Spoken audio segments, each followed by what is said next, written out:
I am sorry চৈতি। হঠাৎ sorry কেন? ওভাবে তোমাকে কথা বলাটা একদমই ঠিক হয়নি। মা বাবার কাছে তুমি দোয়া চাইতেই পারো।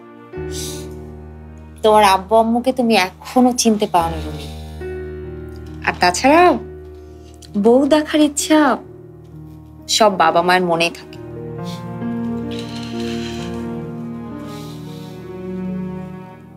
আমি কি আসলে তাদেরই ছেলে?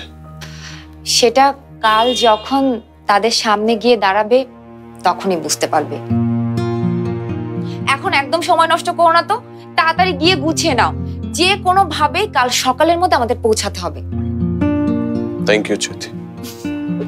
এই থ্যাঙ্কস বলার সময় না তুমি ভবিষ্যতে অনেক পাবে। আমি অনেক কিছু শপিং করেছি, আমাকে সবকিছু গুছিয়ে নিয়ে যেতে হবে।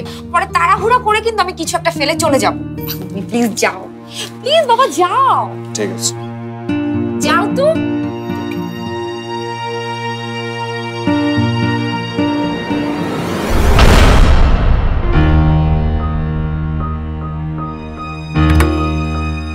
স্যার, ওই ওসি অনেক বাড়াবাড়ি করতেছে।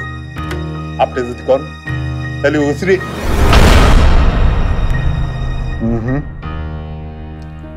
রুমি ফিরে না আসা পর্যন্ত আমাদেরকে সব দিক সামলে চলতে হবে। রুমিকে দুদিন পরে যেতে বলো। আমি তোমাকে বলেছি না ব্যবসার বিষয়ে চিন্তা না করতে? ওদের এখন যাওয়াটা রুমির জন্য যত না দরকার তার চেয়ে বেশি দরকার চৈতির জন্য। রুমি,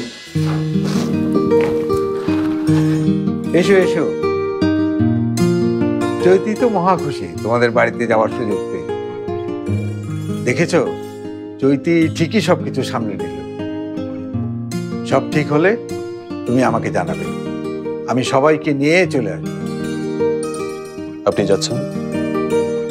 যেতে তো চেয়েছিলাম, কিন্তু তারপর ভাবলাম এতগুলি টাকার জিনিস ডেলিভারি দেওয়া হয়নি, এই মুহূর্তে আমরা সবাই একসাথে চলে গেলে।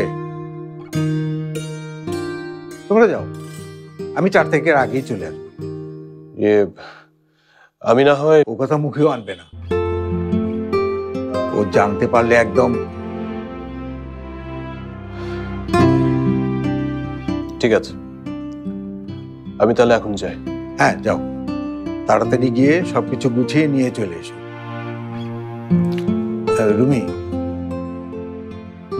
চৈতিকে একটু দেখে রেখো, ওর যেন কোনো কষ্ট না হয়।